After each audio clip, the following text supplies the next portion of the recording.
Kung ikaw naman pa mga bossing ko ay lubog sa utang at hindi mo malaman kung paano ka makakabayad, ay gawin niyo po ito at ilagay niyo po ito sa center table ng inyong puntahanan mga bossing. Ang dulot nito ay swerte. Napagdaanan ko na ang mga ganyang sitwasyon mga bossing.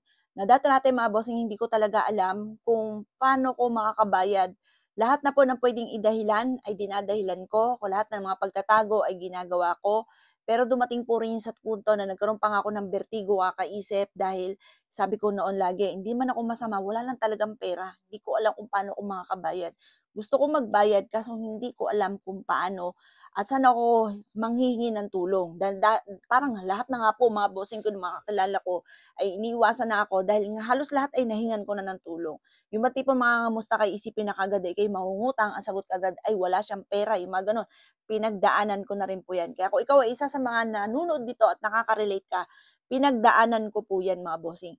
Ngayon pa mga bossing ko, ang ginawa ko na lamang po ay, ako'y nakapanood pero bagamat alam ko rin yung mga ganitong pamamaraan at may mga libro rin akong ganito, na hindi ko lang siya ginagamit at kawikaan ko parang parang hindi pa nauukol. Pero siguro nung naukol na, ay talagang binulatlat ko po siya at inaral mga bossing at tinama ang mga bawat posisyon ng mga pampaswerte.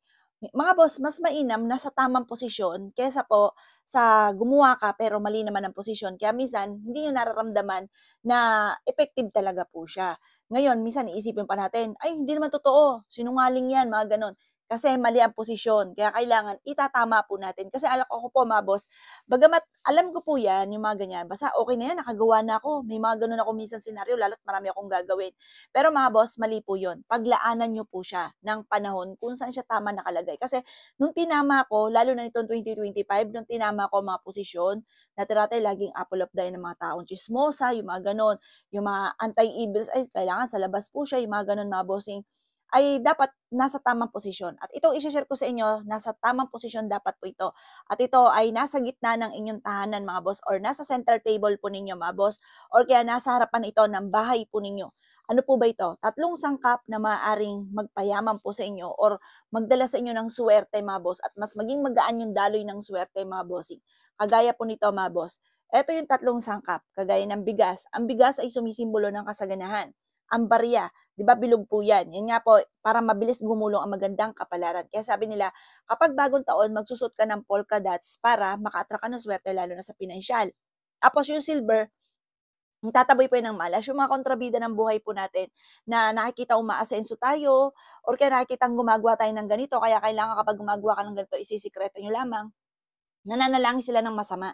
Ngayon, kapag gumagamit ka ng silver, manalangin sila ng masama ay hindi tatalab sa inyong mga bossing.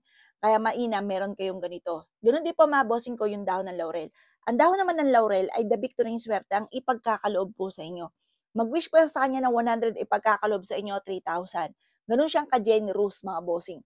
Basta, pero wag ka mag-aasa ha. Kasi mahirap mga bossing ko yung, halimbawa, nag-wish ka sa kanya mga bossing tapos ang ibinigay sa inyo yung pamabos kaya yun lang muna ibinigay dahil maaaring may dahilan din. Lahat ng mga bagay may mga dahilan.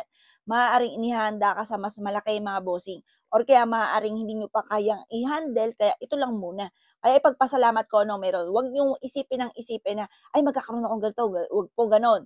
Pero uugaliing salitain pero huwag iisipin ng iisipin.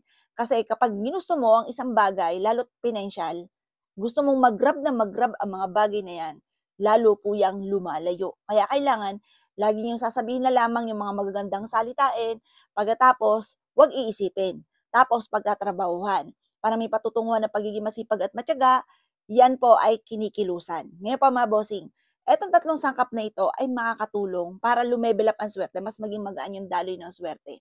Meron akong boss, magsasarado na nga po siya mga bossing ko, yung lagi kong inaano na na-amaze po ako. Malaking company po ito mga boss. Magsasarado na po yung kanyang company mga bossing ko. At meron siya schedule kasi umuupa lang naman po sila doon. Schedule na siya na hanggang ganito lamang. Yung napanood niya nga po yung video ko ay sinabayan niya po ito at yun hanggang sa ngayon tuloy-tuloy po siya. Nagsabi po siya na itutuloy niya na kasi nagsabi na siya doon sa inuupahan nila na hanggang gantong ano na lang sila buwan at sila ay aalis na kasi lugi nga po. Pero mga bossing, mula na sila gumawa ng mga ganito, nagtuloy-tuloy. Gagawin niyo lang ito mga bossing ko ng 7:00 ng umaga na nakaharap ka sa gawing silangan. Kailangan sa silangan lagi mga bossing. Kasi ang silangan, yan ay nagsisimula diyan ang pagsinag ng araw. Tapos, pag sumisinag yan, tumataas po yan, tapos bumubuka ng bumubuka hanggang lumiwanag ang nasa tuktok na. Yung gumagamit ng kaliwa, yung palubog po yan at tagdilim. Hindi tayo dyan, kasi dito po tayo sa pampaswerte. Ngayon po mga bossing, subukan niyo po yung aking tinuturo. Eto mga bossing ko, ang pag-aalis lang nito, ang pagpapalit kapag po nagtatapos yung buwan. Halimbawa, ginawa niyo po ito ngayon. Gawin niyo, baka sabihin niyo, "Ay malapit na saka na ako." Hindi po, gawin niyo para ngayong Kapaskuhan ay masagana ang pamumuhay. Kaya gawin niyo na po siya. Pagkatapos ang gagawin niyo lang, isasaing niyo lamang po itong bigas, hugasan niyo lang magaling kasi nalagyan ng barya. Pagtapos yung barya, hugasan niyo. Puwede niyong gawing espesyal, lagyan niyo ng numero 7. Tapos ilagay niyo sa wallet po ninyo para espesyal po siya dahil nakababad na nga po siya sa bigas, mas espesyal siya. Kumbaga mas swerte po 'yan. Pagkatapos mga bossing, ang dahon ng laurel, mag-wish ka lamang na ikaw ay swertihin sa taon ng 2026 tapos sunugin niyo po siya. Gano'n lamang pong kadali mga boss kapag papalitan niyo siya tapos palitan niyo ulit ng panibago. Mainam mga bossing ko, ilagay niyo 'to sa center table po ninyo, sa center table at hindi sa hapagkainan. Sa center ng inyong tahanan or kaya sa harapan ng bahay po ninyo sa may bintana, do'n niyo po siya ilalagay. Kayo mismo ay ma-amaze sa mga blessing na darating sa buhay ninyo at magpapasalamat ka sa pampaswerteng ito. O siya mga boss ha, good luck po sa inyo po lahat.